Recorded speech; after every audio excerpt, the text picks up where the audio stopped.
আসসালামু আলাইকুম এভরিওয়ান, আশা করছি সকলে ভালো আছেন। আমাদের আজকের রেসিপি ভোলা মাছের ঝোল। আশা করছি আপনাদের সকলের কাছে ভালো লাগবে এবং সহজও লাগবে। আর এই ভোলা মাছ রান্না কিন্তু একেবারেই সোজা, কম মশলাপাতি দিয়েই কিন্তু রান্না করে দেখাবো, একদম কোনো ঝামেলাই হবে না। আর এই ভোলা মাছটা খেতে কিন্তু অসম্ভব মজার হয়, অসম্ভব মজা লাগে। আপনারা জানেন যে ভোলা মাছ কিন্তু সাগরের একটা মাছ, আর সাগরের মাছ খেতে কিন্তু প্রচুর পরিমাণে ভালো লাগে। তো আশা করছি আমার আজকের সহজ রেসিপি আপনাদের সকলের কাছে ভালো লাগবে এবং সহজ লাগবে। আমার আজকের সহজ রেসিপি আপনাদের সকলের কাছে ভালো লাগবে, অবশ্যই একটু সাপোর্ট করে যাবেন। তো চলুন দেখে আসি ভোলা মাছ রান্না করার জন্য আমি কি করছি। ভোলা মাছের ঝোল করার জন্য আমি প্রথমে চলে এসেছি, কড়াই বসিয়ে দিয়েছি চুলায় কড়াই বসিয়ে দিয়ে পরিমাণ মতো তেল দিয়ে দিলাম। তেলটা যখন একটু গরম হয়ে যাবে তখন এখানে দিয়ে দেবো কিছু পেঁয়াজ কুচি দিয়ে আমি একটু তেলের সঙ্গে নেড়ে চেড়ে হালকা বাদামি করে ভেজে নিব। আপনারাও কিন্তু ভেজে নেবেন, অথবা আপনারা বাটাটাও কিন্তু দিতে পারেন। আমি এখানে কুচি করা পেঁয়াজ দিয়ে দিলাম। পেঁয়াজটা যখন এরকম বাদামি কালার হয়ে যাবে তখন এখানে দিয়ে দিব পরিমাণ মতো কাঁচা মরিচ বাটা আর হলো পরিমাণ মতো রসুন বাটা। তবে আপনারা চাইলে লাল মরিচের গুঁড়াটাও কিন্তু ব্যবহার করতে পারবেন। এখন খুব সুন্দর করে নেড়েচেড়ে মশলাটাকে ভেজে নিব। মশলাটা একদম নেড়েচেড়ে ভেজে নেওয়ার পর একটু যখন দেখবেন যে লেগে যাচ্ছে তখন হালকা করে একটু পানি দিবেন। পানি দিয়ে আবার খুব সুন্দর করে মশলাটাকে ভালো করে কষিয়ে নিতে হবে।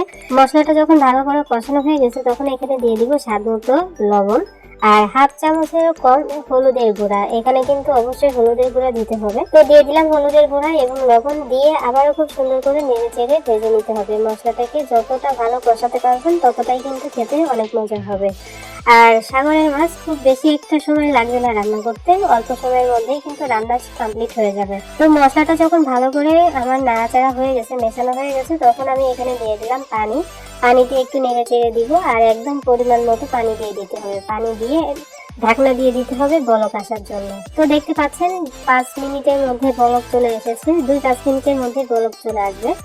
বলক চলে এসেছে আর আমি এখানে দিয়ে দিচ্ছি লাল ভোলা মাছ। একদম বাজারে যে লাল ভোলাটা কিনতে পাওয়া যায় ওইটাই আমি নিয়ে নিয়েছি। আপনারা দেখতে পাচ্ছেন 7-8টার মতো আমি মাছ নিয়েছি এখানে। আর এর যে আমি দেখিয়ে দিচ্ছি ভিডিওর মধ্যে যে ভোলা মাছটা কেমন, লাল মাছ, এই মাছটা খেতে কিন্তু অনেক মজার, একদম মিষ্টি মিষ্টি মতো লাগে। তো আমি মাছগুলো দিয়ে আমি আবারও ঢাকনা দিয়ে ঢেকে দিলাম আর বলক আসার জন্য একটু অপেক্ষা করব। তো দেখতে পাচ্ছেন আমার মাছের তরকারিতে কিন্তু বলক চলে এসেছে।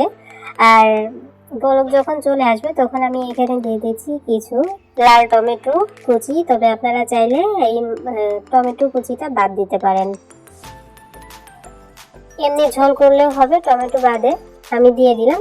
আপনারা চাইলে দিবেন, না চাইলে কোনো প্রয়োজন নাই। আর মাছটা কিন্তু খুন্তি দিয়ে নাড়াচাড়া করা যাবে না, কড়াইটা ধরে একটু ঘুরিয়ে নেড়ে নিলেই কিন্তু হবে। আর যেহেতু নিচেই অনেক পানি আছে, ঝোল যেহেতু রান্না করছি সেহেতু মাছটা কিন্তু লেগে যাবে না, ধরে পড়ে যাওয়ার কোনো ভয়ই থাকবে না।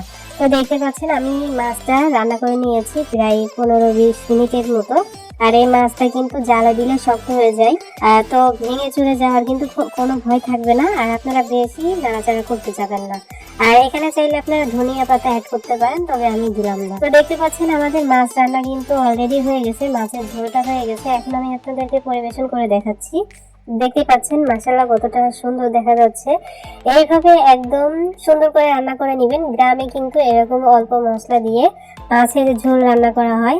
আর যেহেতু সাগরের মাছ দুর্দান্ত লাগে, আপনি যেভাবে রান্না করেন না কেন সাগরের মাছ কিন্তু অনেক মজার হয় খেতে। আশা করি আপনারা সকলে বুঝতে পেরেছেন। ফাইনালি আমাদের আজকের রেসিপি এতটুকু। কেমন লাগলো অবশ্যই লাইক কমেন্টস করে কিন্তু জানিয়ে যাবেন, ঠিক আছে? আর আপনারা অবশ্যই বাড়িতে ট্রাই করে দেখবেন যে মাছ কিন্তু অনেকটাই সুন্দর। বাজারে কিনতে পাওয়া যায়, লাল ভোলাটা বললেই দিয়ে দিবে, বা আপনারা দেখলেই চিনতে পারবেন যে লাল ভোলা কেমন হয়। আমি ভিডিওর মধ্যে কিন্তু অলরেডি দেখিয়েছি।